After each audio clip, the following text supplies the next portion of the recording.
여름의 경주 첨성대와 배롱나무가 어우러진 풍경이 사람들의 마음을 사로잡아요. 이 배롱나무들은 경주시가 자연과 문화재를 조화롭게 만들기 위해 심은 거예요. 사람들은 이 풍경을 보며 경주의 새로운 아름다움을 발견하고 있어요. 배롱나무는 첨성대의 고즈넉한 분위기를 부드럽게 감싸주고 있어요. 이 풍경은 경주를 새롭게 정의하며 많은 이들에게 잊지 못할 경험을 선사해요. 첨성대와 배롱나무는 자연과 인간이 만들어낸 아름다움의 상징으로 남아있을 거예요. 금강석 영상 유튜브 채널에 오신 것을 진심으로 환영합니다. 영상을 시청 후 구독과 좋아요를 눌러주세요.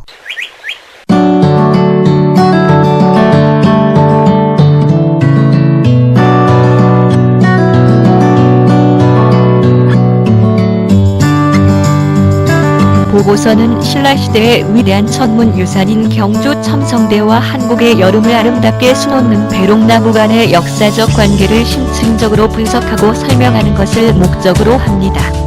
첨성대는 고대 신라의 과학기술과 문화적 상징성을 대표하는 국보이며 배롱나무는 오랜 개화기와 아름다운 꽃으로 한국 전통 조경에 널리 활용되어 온 식물입니다. 이 두 요소가 현재 경주라는 공간에서 어떻게 조화를 이루며 관계를 맺게 되었는지 그 배경과 의미를 역사적, 문화적, 그리고 현대적 관점에서 고찰합니다.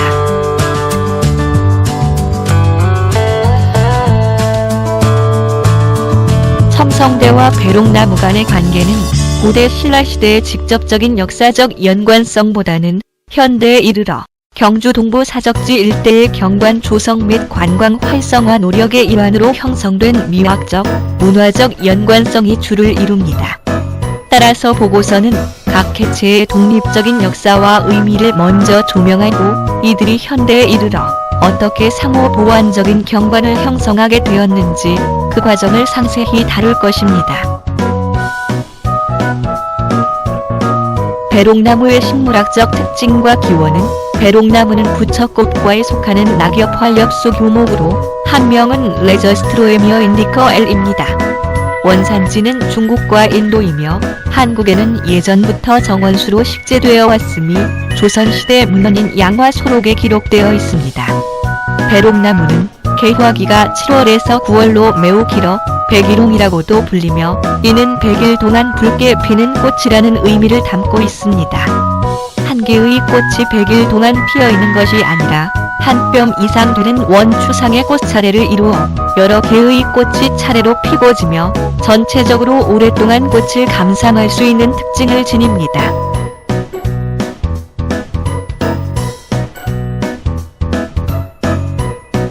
나무의 높이는 8m 내외로 자라며 숲이 나무 껍질이 미끄러울 정도로 매끈하고 새로 벗겨진 자리는 색깔이 연하여 알록달록한 무늬를 이룹니다.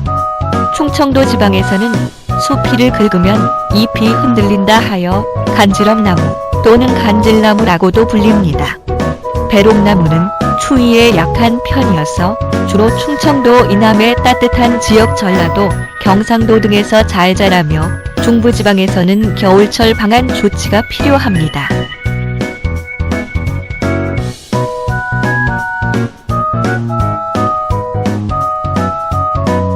한국 문화 속 배롱나무의 의미와 활용은 배롱나무는 사랑과 감사를 상징하는 꽃말을 가지며 나아가 인연을 의미하기도 합니다.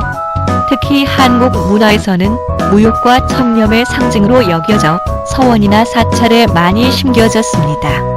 이는 끊임없이 피고 지는 배롱나무 꽃처럼 항문을 닫고 정진하며 투명하고 매끄러운 나무 껍질처럼 겉과 속이 모두 청렴해야 한다는 유교적 덕목을 담고 있습니다. 붉은 꽃은 단심처럼 마음의 뜻을 쉽게 굽히지 말라는 의미도 포함합니다. 또한 자손들의 부귀영화를 기원하는 뜻을 가진 나무로도 인식되어 문화적 가치가 큽니다.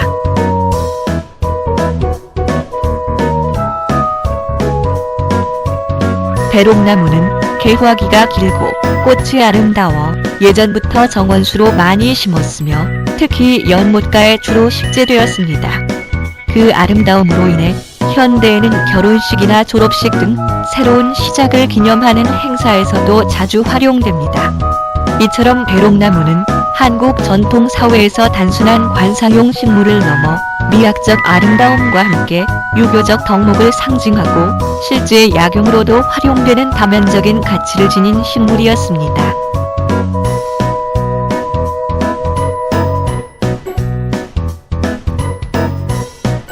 꽃에는 활활, 혈액순환을 돕는 효능, 지혈, 출혈을 멈추는 효능, 소종 부기를 가라앉히는 효능 등의 효능이 있어 자궁출혈, 월경과다, 적백대하 냉대하, 외상출혈, 장염, 설사 등의 치료제로 사용되기도 하였습니다. 이러한 융합적 가치는 배롱나무가 현대 경관 조성에서 단순히 예쁜 꽃으로 선택된 것을 넘어 한국인의 정서와 전통적 미의식을 반영하는 깊이 있는 선택이었음을 나타냅니다. 이는 첨성대와 배롱나무의 현대적 관계에 문화적 깊이를 더하는 요소입니다.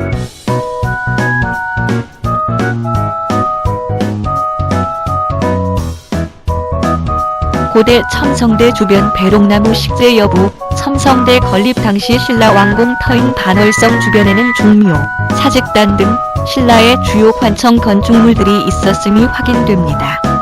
그러나 이 시기에 첨성대 주변에 배롱나무가 식재되었다는 기록이나 고고학적 증거는 현재까지 발견되지 않았습니다.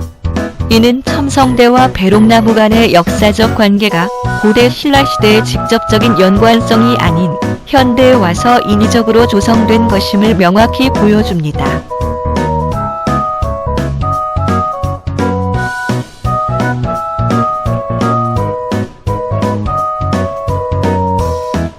일부 자료에서는 첨성대가 고려시대에 건립되고 조선시대에 복원되었다고 기술하고 있으나 이는 국보지정정보와 삼국유사, 세종실록 지리지 등 다수의 신뢰할 수 있는 사료에서 신라 선덕여왕 때에 건립되었다고 명시된 사실과 명백히 상충되는 오류입니다. 따라서 첨성대와 배롱나무의 관계를 논함에 있어 고대 역사적 관계의 부재를 명확히 인지하는 것이 중요합니다.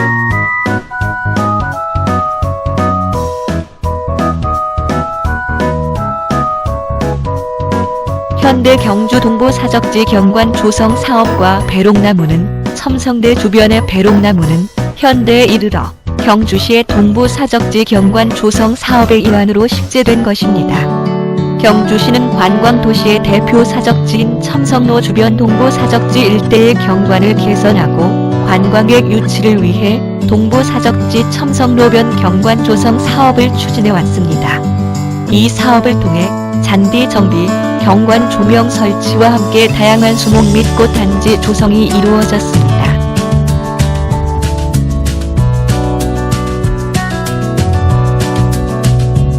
첨성대의 역사와 건립 배경은 첨성대는 경상북도 경주시 인안동에 위치한 신라시대의 천문대로 선덕여왕 제위 632에서 647 제위 시기에 건립된 것으로 추정됩니다.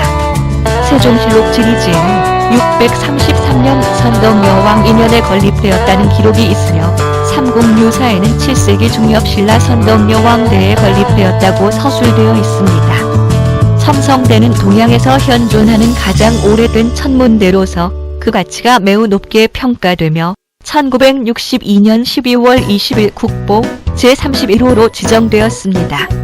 특히 고분을 제외한 한반도 고대 건축물 중 유일하게 창건 당시의 모습 그대로 보존된 문화유산이라는 점에서 그 역사적 중요성이 크다고 합니다. 첨성대 건립의 배경에는 고대 국가에서 천문 관측이 지니는 중요성이 깊이 내재되어 있습니다. 당시 신라에서는 국가의 기룡을 점치고 역법을 만들거나 그 오차를 줄이기 위한 천문 관측이 국가의 큰 관심사였습니다. 하늘의 움직임을 정확히 파악하는 것은 농경 사회에서 절기를 예측하고 백성의 삶을 안정시키는 데 필수적이었으며 나아가 왕권의 신성성과 통치 정당성을 확보하는 중요한 수단이었습니다. 이러한 시대적 요구 속에서 첨성대는 신라의 과학기술력을 집약하여 건립된 기념비적인 건축물로 이해될 수 있습니다.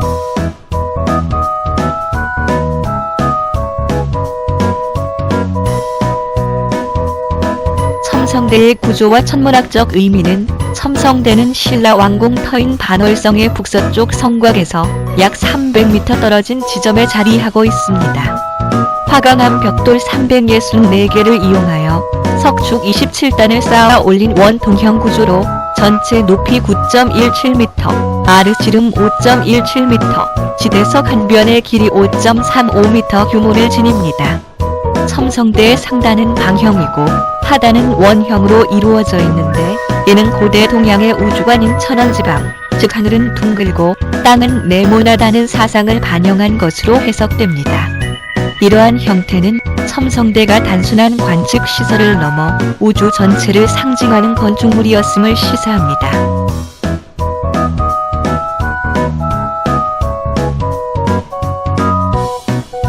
첨성대의 구조적 특징에는 다양한 상징적 의미가 부여되어 있습니다.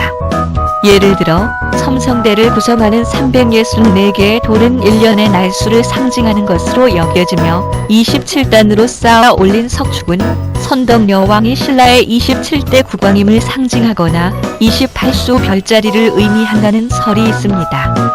또한 불교계 일각에서는 첨성대가 불교 우주론 속수미산의 형상을 반영했다고 주장하기도 하는데 불경에 따르면 수미산의 정상인 도리천은 사각형이기 때문입니다.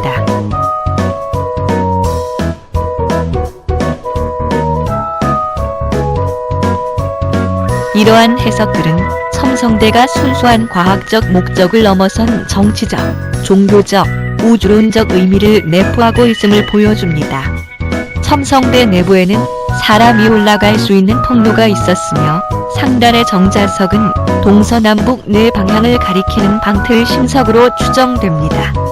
이러한 다층적인 상징성과 기능은 첨성대가 신라시대의 최고 수준의 과학기술을 보여주는 동시에 당시 신라인들의 세계관과 왕권의 신성성을 상징하는 기념비적인 건축물이었음을 의미합니다. 이는 단순히 별을 관측하는 기능적 역할에 그치지 않고 국가의 통치 이념과 백성의 삶에 깊이 관여하는 중요한 상징물이었음을 나타냅니다. 이러한 다층적 의미는 첨성대가 현대에 이르러 경관 조성의 핵심 요소로 활용되는 배경을 이해하는 데 중요한 맥락을 제공합니다.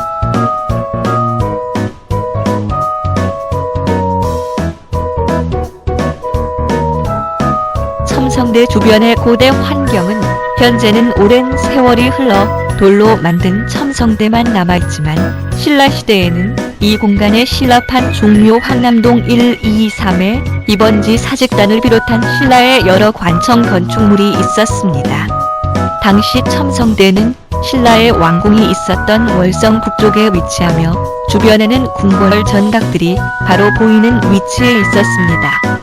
오늘날에는 눈에 잘 띄지 않지만 자세히 둘러보면 산책로 옆에서 건물 일구가 정비되어 있어 고대 신라의 중심지였던 이 일대의 모습을 짐작할 수 있습니다. 이처럼 첨성대 주변은 단순한 천문 관측소를 넘어 신라의 정치, 제2, 행정의 중심 공간이었습니다. 특히 2025년 APEC 정상회의를 앞두고 경주시는 동부 사적진의 8천 유적 발굴 조사지 일원에 약 24,000제곱미터 규모의 계절별 꽃단지를 조성하는 사업을 진행 중이며 여기에 백일홍 배롱나무와 황화코스모스 등이 파종될 예정입니다. 이러한 대규모 조경 사업은 첨성대 주변의 배롱나무 식재가 단순한 미화 작업을 넘어 장기적인 도시 및 관광 계획의 일부임을 명확히 보여줍니다. 배롱나무는 따뜻한 남부지방에서 잘 자라는 특성을 가지고 있어 경주의 기후 조건에 적합하며 이는 조경 수종 선정에 있어 실용적인 고려가 있었음을 시사합니다.